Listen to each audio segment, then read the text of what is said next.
Salut tout le monde, c'est Simon. Je vous retrouve pour la dernière vidéo du coup des trois compétitions européennes.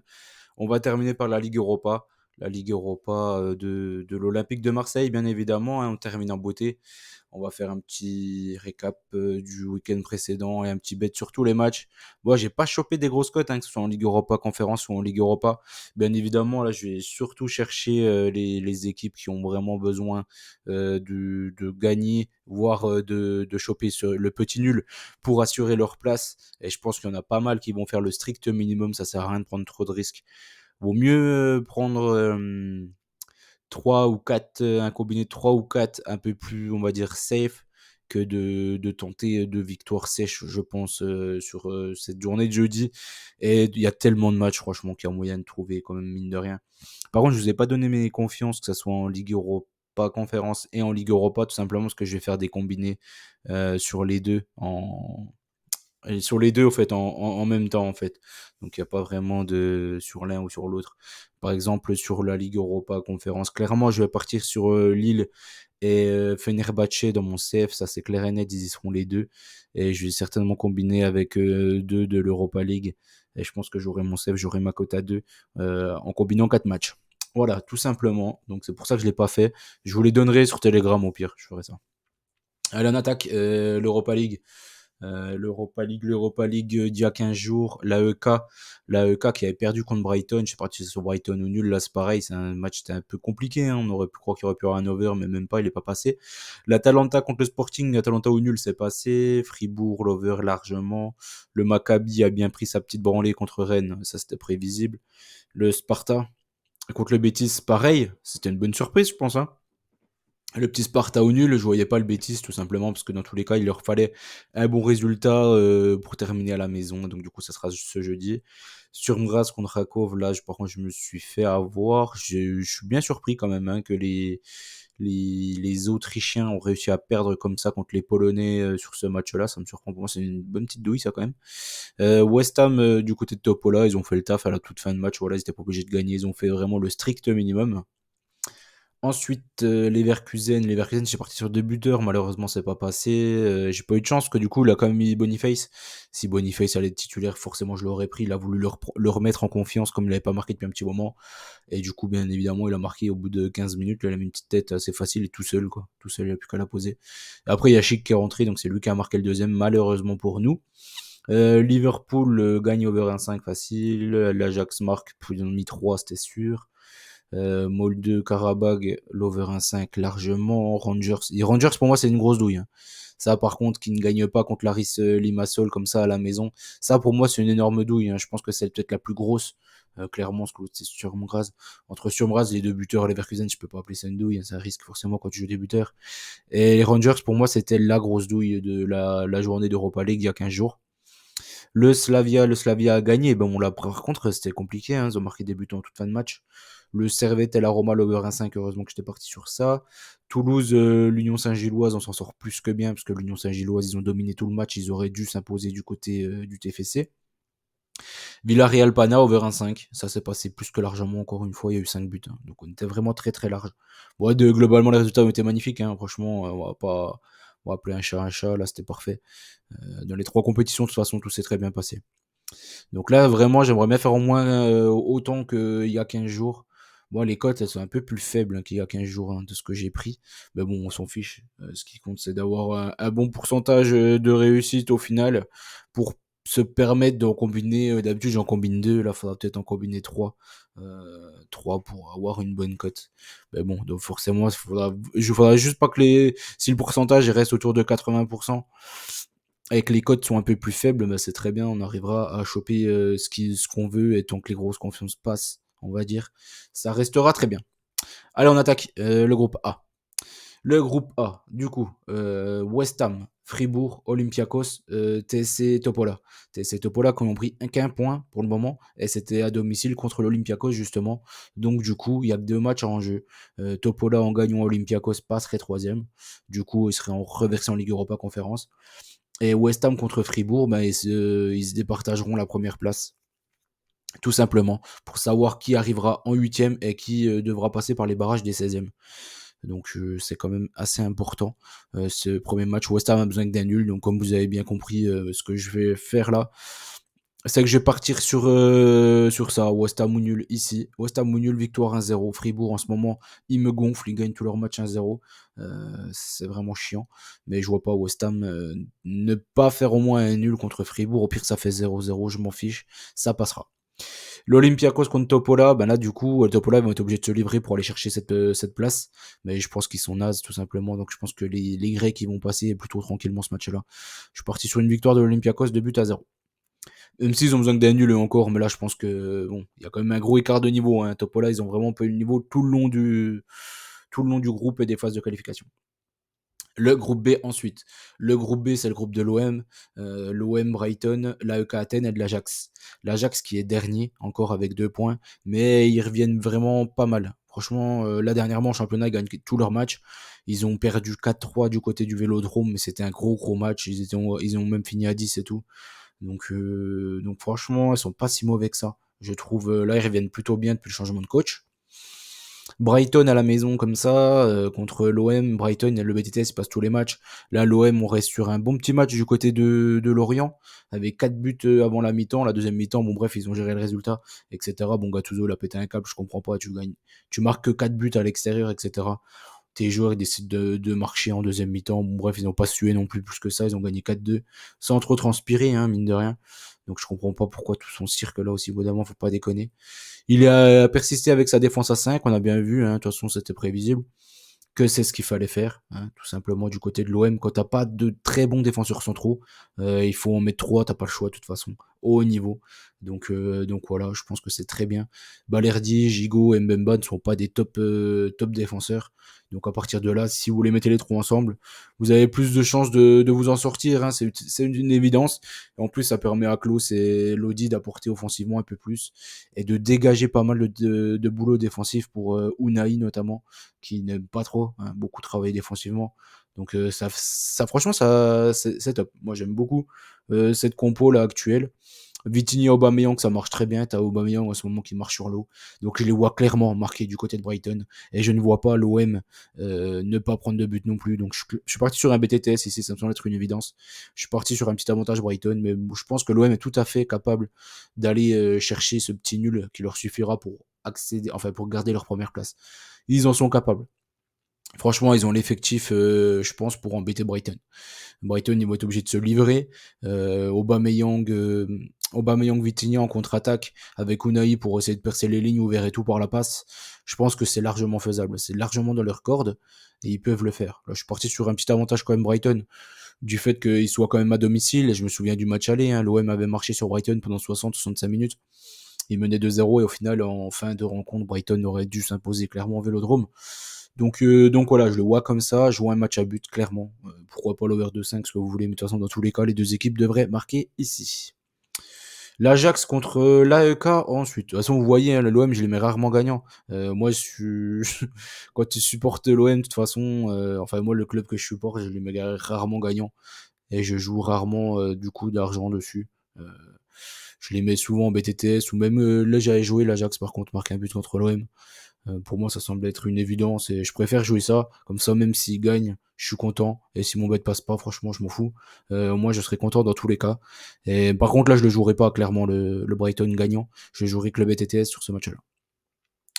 L'Ajax contre l'AEK, l'Ajax contre l'AEK, l'Ajax contre l'AEK.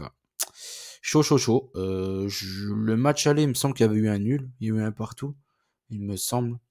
L'Ajax avait bien dominé pendant 50-60 minutes. Après, c'était écroulé sur la fin. C'est l'AEK qui a eu pas mal d'occasions. Là, ici, du coup, l'Ajax en gagnant serait qualifié pour la Ligue Europa Conférence. Et je pense qu'ils ont largement le niveau pour aller loin dans cette compétition de Ligue Europa Conférence. Donc ici, je les vois gagner contre l'AEK qui m'a déçu, qui était plutôt pas mal en tout début des qualifs, mais leur niveau, il baisse de plus en plus, et je les trouve pas fameux ces derniers temps. Contre l'OM déjà, c'était 6 points gratos pour l'OM, ils ont été vraiment nazes. Donc là, je pense que l'Ajax, ils ont les capacités pour les empêter. Et je suis parti sur un Ajax ou nul over 1,5, mais je vois clairement l'Ajax l'emporter contre l'AEK. Le groupe B ensuite, le groupe B du Betis, des Rangers, du Glasgow, le Sparta Prague et de l'Aris Limassol. Là, c'est chaud parce que toutes les équipes peuvent encore, toutes les équipes jouent encore quelque chose. Donc c'est un peu chaud. Il risque d'y avoir des buts. J'imagine, je le vois comme ça. Le Betis a juste besoin d'un nul pour se qualifier. Donc là, vous comprenez, le Betis sont invaincus à domicile, c'est une machine de guerre.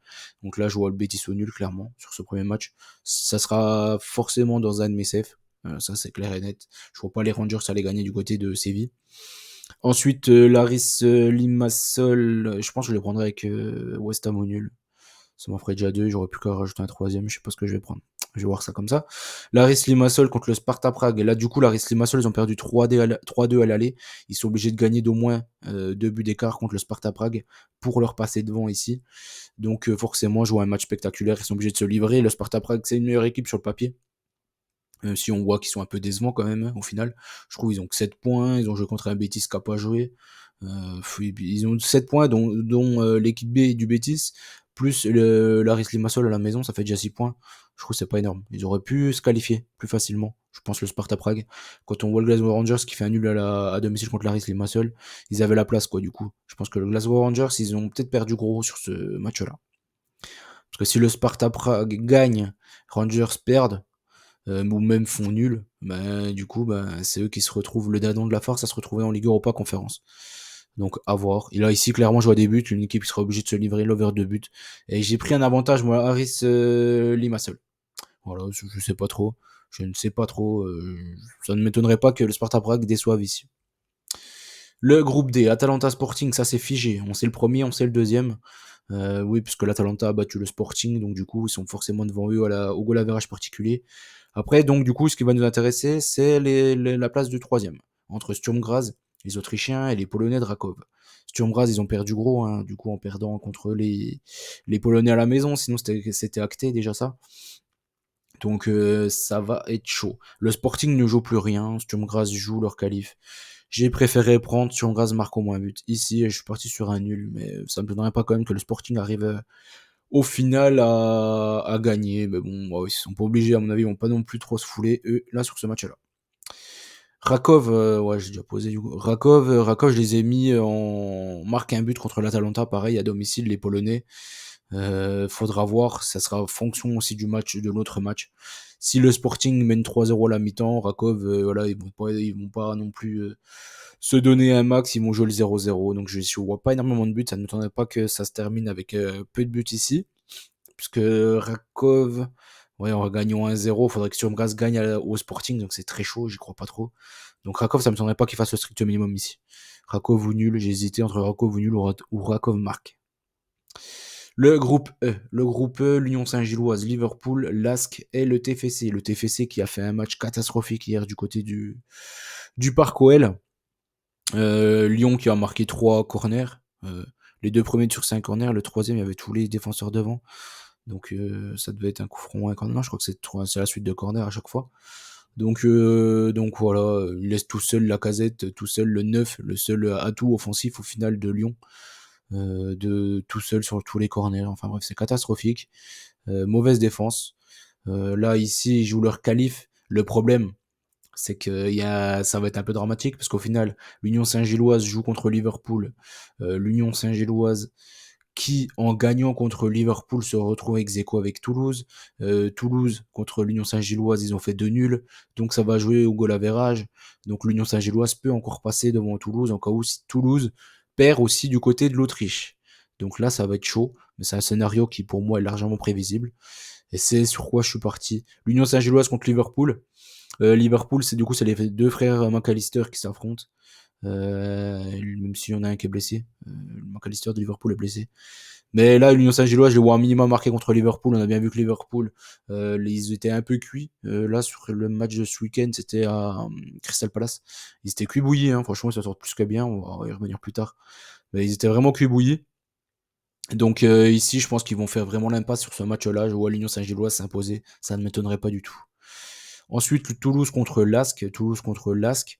Là, c'est chaud parce que pour moi, je me dis que les Toulousains, ils sont un peu... C'est bien payé. Leur place, elle est plus que bien payée. Que ce soit l'aller ou au retour contre l'Union Saint-Gilloise, ils n'auraient pas dû ramener un nul. Donc là, contre l'Asc, Je trouve que c'est dur. Je vois pas LASK perdre à la maison, même si voilà, ils ont fait une mauvaise série, ils sont en sorte qu'avec 3 points, mais ils ont battu l'Union Saint-Gilloise 3-0, je crois, 3 ou 4-0, je sais plus, à domicile. Donc là, je les vois aussi gagner à domicile contre Toulouse. Je suis parti sur un LASK ou nul et une victoire de but à 1 des Autrichiens. Le groupe F de Rennes de Villarreal. Villarreal qui a déçu là au milieu de semaine, hein, du coup contre le Maccabi. Et le Pana qui recevra le Maccabi, du coup le dernier match. Rennes Villarreal. Rennes qui joue sa première place, ils ont besoin que d'un nul. Donc là, je suis parti sur ça une nouvelle fois. Je suis parti sur Rennes ou nul. Je vois pas Villarreal dans la forme actuelle aller embêter vraiment le Stade Rennais jusqu'au bout. À part si encore une fois la jeunesse rennaise se prend un rouge et puis donne le match. Comme ils ont quand même l'habitude de le faire. Ils sont quand même assez décevants. Moi, en général, en Ligue Europa, ils font le taf, donc je vais leur faire confiance ici. Le Pana contre le Maccabi je les trouve naze, hein, je vous l'ai déjà dit. Le Maccabi, ils sont obligés de gagner pour passer devant le Pana. Et je trouve que les Grecs sont bien meilleurs que les Israéliens. Donc ici, je suis parti sur le Pana gagne. Carrément, j'ai pas couvert, j'ai rien pris. Je pense que le Pana est largement au-dessus du Maccabi Haïfa. Le groupe G du Slavia, de la Roma, du Servette de Genève et du Sheriff Tiraspol, les Moldaves qui ferment la marche avec un petit point. Le Slavia contre le Servette, on commence par ça. Le Slavia, ils ont besoin d'un nul pour assurer leur première place. Mais le Servette, il joue strictement plus rien. Donc je pense que le Slavia à la maison va faire le taf. Je suis parti en victoire sèche. 2 buts à 0. La Roma contre le Sheriff Tiraspol pour terminer. C'est chaud parce que la Roma il joue rien, Tiraspol il joue rien. Après j'ai du mal à voir les Moldaves se prendre une dérouillée du côté de la Roma, surtout que Dybala s'est blessé là ce week-end contre la Fio. Donc je les vois pas se prendre une dérouillée. Et j'ai pris Slavia, gagne, fait nul ou perd de 3 carrément. Perd de 3 carrément. Parce que la Roma, je leur fais pas confiance, moi. Je leur fais pas confiance, même s'ils devraient certainement gagner. Attendez de voir la compo. Si Lukaku joue, ça ne m'étonnerait pas du tout qu'il marque un but. Mais sinon, dans la globalité, je vois pas la Roma gagner de 3, 4. Enfin, je vois pas gagner d'au moins 4 buts, au fait, contre le Slavia. Et enfin, le handicap 3,5 de Tiraspol, c'est pas Slavia, c'est Tiraspol. Ouais, j'ai fait n'importe quoi, là. C'est bien Tiraspol. Le Sheriff Tiraspol, H plus 3,5, j'ai pris. Euh, la cote du H plus 3,5, elle est plus élevée que le fait que la Roma gagne. Donc j'ai pris ça, j'ai préféré prendre une cote plus élevée, tout simplement. Le groupe H de Karabag, de Haken, de Leverkusen et de Molde. Leverkusen, ils peuvent faire un perfect ici. Karabag, ils ont besoin d'une victoire pour assurer officiellement leur place de deuxième. Du coup, là, je pense que Karabakh va le faire, tout simplement contre Aken. Aken, ils ont 0 points, ils sont vraiment nuls sur la scène européenne. Donc là, je suis parti sur une victoire de Karabakh 2-0. Pareil, je pense qu'on va pas trop trembler ici. Et Leverkusen contre Molde, il y a Molde, ils viennent de gagner la coupe là, donc je pense qu'ils ont bien arrosé ça. Et ils ont bien compris que dans tous les cas, ils pourront pas doubler Karabakh, comme ils reçoivent les derniers à domicile à la maison. Karabakh, logiquement, c'est plié. Donc là, à mon avis, ça ne me semble pas que ça fasse un peu tourner. De toute façon, ils ont bien arrosé ça, à mon avis, ce week-end. La victoire contre Bodo Glimt, hein, donc c'est quand même une grosse surprise qu'ils ont passé là, en gagnant la coupe contre Bodo. Et donc, du coup, je suis parti sur un petit perfect de Leverkusen ici, sur un petit 18 points. On a fait le tour de tout ce qu'on voulait voir ensemble sur les compétitions européennes. J'espère que la vidéo vous a plu. N'oubliez pas les petits likes, je vous fais confiance. On gagne, on perd ensemble, bien évidemment, vous le savez. Et je vous souhaite bonne chance à tous hein, pour ces 3 jours européens. J'espère qu'ils seront très fructueux en gain, en tout cas. Allez, ciao, ciao tout le monde et bonne chance.